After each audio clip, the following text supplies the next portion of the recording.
Afternoon, ladies. How are you? Good, thank you. Oh, how cute. What's her name? She's Anastasia. Oh, lovely. How old is she? Oh, she's only 5 months old. That's a very cute dog. And there are your marshmallows. Thank you.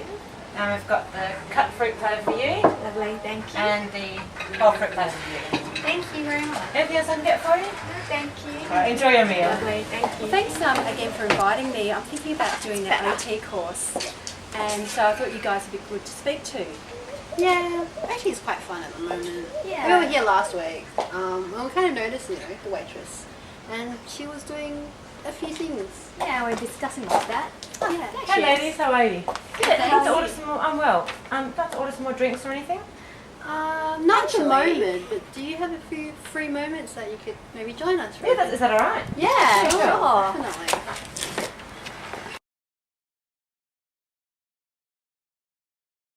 We're now looking at movement in the sagittal plane, in particular flexion of the shoulder joint or the glenohumeral joint. The muscles involved in shoulder flexion are the anterior deltoid and the pectoralis major. The position of the joint is being maintained, therefore the muscles are contracting isometrically. The other movement of the shoulder is internal rotation. The muscles involved are the latissimus dorsi, the teres major and the subscapularis, and again as the joint is being maintained, the muscles are in isometric contraction. And now we're looking at her forearm.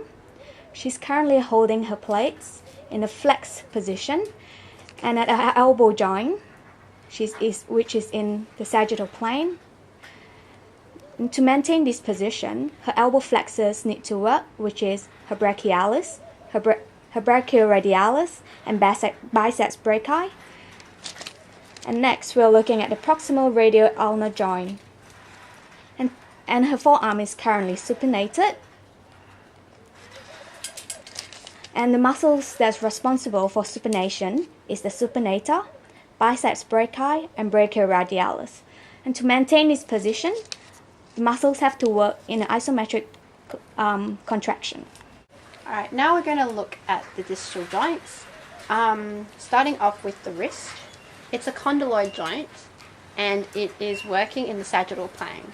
As you can see, it's wrist extension, and therefore the extensor carpi radialis longus and brevis with the extensor carpi ulnaris are contracting. There is also flexion of the metacarpal joints, and the muscles involved are flexor digitorum superficialis, flexor digitorum profundus, and flexor pollicis longus. Because Catherine is maintaining this position, all the muscles involved are contracting isometrically. Wow, there's a lot of bones and muscles involved in that one movement. I always get quite tired on my right-hand side, and now I suppose I know why. Yeah, and your plates are quite heavy as well. They are, and if you're doing that for 10 hours of a day, it really does build up. Do you think you could get someone to help you serve? I suppose you could do, but often it's too busy to have two people doing one person's job, so they wouldn't really let us do that. What about putting the plates on the trolley and bring a trolley next to the table? Another thing, when it's really busy, it might not be enough room to carry a trolley through, and then the sauce and things spill everywhere. I suppose what I could do is carry one plate in each hand and even it out. That's a brilliant idea. Oh, cool. Perhaps I'll try doing that. Yeah. Do you get any other problems? I do. I get quite a lot of pain in my lower back. I think it's strange for someone my age. Of when you were serving the plates? I don't know. We're looking at why Catherine is having a lower back problem. Catherine wears high heel shoes for work, and high heel shoes will cause the center of gravity to shift anteriorly. This will cause an anterior pelvic tilt and an increase in lumbar lordosis. Catherine's hip flexor and back extensor will be tight and less flexible, and Catherine's abdominals will be weak. Her back extensor will have to work over time to prevent her body from falling over due to the center of gravity shift. The anterior spinal support is decreased due to the weak abdominals, and her back extensor will have to work harder to keep her spine upright. Her high heel shoe will decrease the stability because of a reduce in base of support, and her spine is not held in a neutral position. In a prolonged position, this will cause problems when she starts to serve. Catherine is leaning forward and extending her leg. This further places her pelvis in anterior tilt, shifting her centre of gravity forward and decreasing her base of support. Her back extensors are working harder to prevent her from falling forward.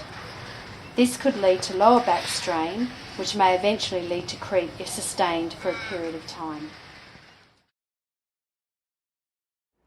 Whilst there is a lot more involved in those movements than I thought, perhaps that's why my back's a bit sore. Is there anything I can do to help solve that? Well, to start off, your posture isn't that great, so possibly you might have some improvements for yourself. Do you have any ideas? Well, I do think that probably wearing high heels isn't that great, but it looks really good. I don't know if you can get really nice flat shoes. Well, actually, I've got some really nice ones here. Oh, they're lovely. Thank you very much. I'll wear those next time. I suppose another thing I can do is, rather than reach over, I can walk around and serve everyone individually.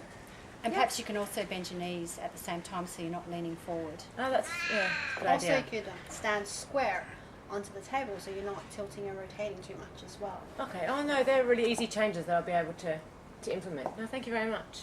Yeah. Could I please get the bill? Yeah, certainly. I'll just grab it for you.